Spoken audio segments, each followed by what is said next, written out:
শ্রাবণ মাস পড়ে গেছে, তাই সবুজ চুড়ি পরে নিচ্ছি। শ্রাবণ মাসে বিহারে সব সবুজ রঙেরই ব্যবহার করা হয়, যেমন ড্রেস, চুড়ি, টিপ। তাই জন্যে আমিও পরে নিচ্ছি। যেহেতু দীর্ঘদিন বিহারে ছিলাম, এই নিয়মটা আমি মেনে থাকি।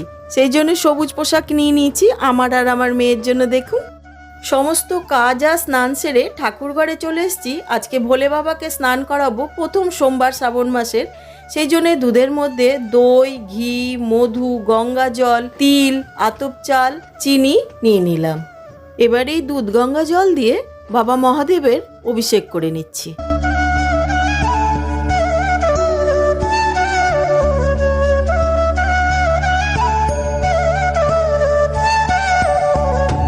এবার প্লেন জল দিয়ে বাবাকে ভালো করে স্নান করিয়ে পরিষ্কার করে নিচ্ছি। এবার বাবাকে বাবার যথাস্থানে বসিয়ে নিচ্ছি। এবার বাবাকে সাজিয়ে নিচ্ছি। মালা, রুদ্রাক্ষের মালা সব পরিয়ে নিচ্ছি। পরিয়ে দিয়ে এবার সাদা চন্দন বেটে নিচ্ছি বাবাকে তিলক করে দেব বলে। এইবার বাবাকে তিলক করে বেলপাতা, ফুল দিয়ে দিচ্ছি বাবার পছন্দের অপরাজিতা ফুল, কলকে ফুল, পরিয়ে দিচ্ছি আকন্দ ফুলের মালা।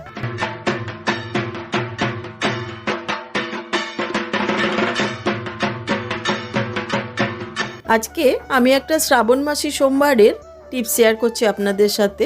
এখানে 5টা, 7টা, 9টা, 11টা, 21টা আপনাদের যতটা সম্ভব বিজোড় সংখ্যায় বেলপাতা নিয়ে তাতে একটা অপরাজিতা ফুল ও একটুখানি কালো তিল নিয়ে বাবার মাথায় অর্পণ করে দিতে হবে।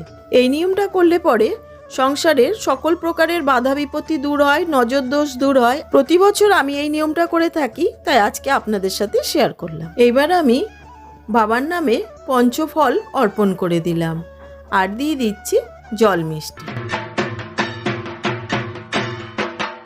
এবার আমি দক্ষিণাটা রেখে দিলাম। এবার ধূপ দ্বীপ জ্বালিয়ে নিয়ে পাঁচালি পরে নেওয়ার পালা।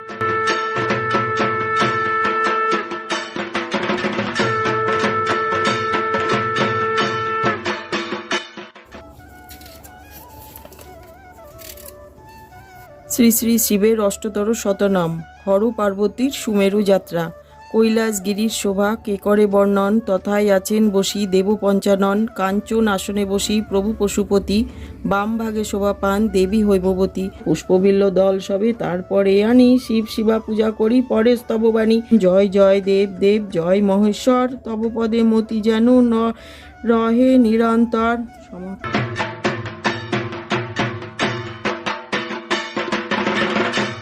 সবশেষে কর্পূর দিয়ে আরতি করে নিচ্ছি। আর এই ছিল আমার শ্রাবণ মাসের সোমবারের ব্রত পালন।